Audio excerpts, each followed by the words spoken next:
Sentyabrın 18-inə gözlənilən hava şəraiti açıqlanıb. Milli Hidrometeorologiya Xidmətindən Yeni Sabah aza verilən xəbərə əsasən, Bakıda və Abşeron yarımadasında hava şəraitinin dəyişkən buludlu olacağı, arabir tutulacağı, əsasən yağmursuz keçəcəyi gözlənilir. Mülayim cənub-şərq küləyi əsəcək. Havanın temperaturu gecə 17-19, gündüz 21-26 dərəcə isti olacaq. Atmosfer təzyiqi 764 mm civə sütunundan 758 mm civə sütununa enəcək. Nisbi rütubət gecə 70-75%, gündüz 50-55% təşkil edəcək. Azərbaycanın rayonlarında bəzi yerlərdə arabir yağış yağacağı, şimşək çaxacağı gözlənilir.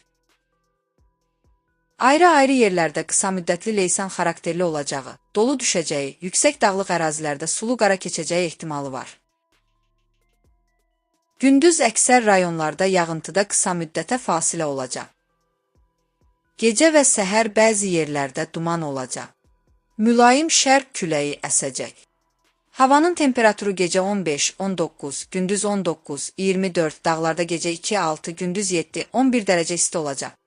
Baş Dövlət Yol Polisi İdarəsi yağıntılı hava şəraiti ilə bağlı hərəkət iştirakçılarına müraciət edib. Yağıntılı hava şəraiti yol örtüyünün sürüşkənliyini artırmaqla yanaşı, sürücülər və piyadalar üçün əlavə risklər yaradır. Ölkəmizin əksər ərazilərində, o cümlədən paytaxt Bakı şəhərində yağıntılı hava şəraiti davam edir. Belə hava şəraiti yol örtüyünün sürüşkənliyini artırmaqla yanaşı, görmə imkanlarını da məhdudlaşdırır və bu həm sürücülər, həm də piyadalar üçün əlavə risklər yaradır.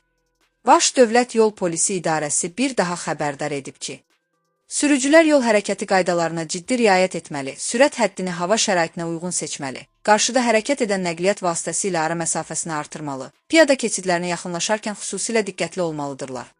Piyadalara xatırladılır ki, yalnız təyin olunmuş piyada keçidlərindən istifadə etməli, yağışlı havada sürücülərin görmə imkanlarının məhdud ola biləcəyini nəzərə alaraq daha diqqətli davranmalıdırlar.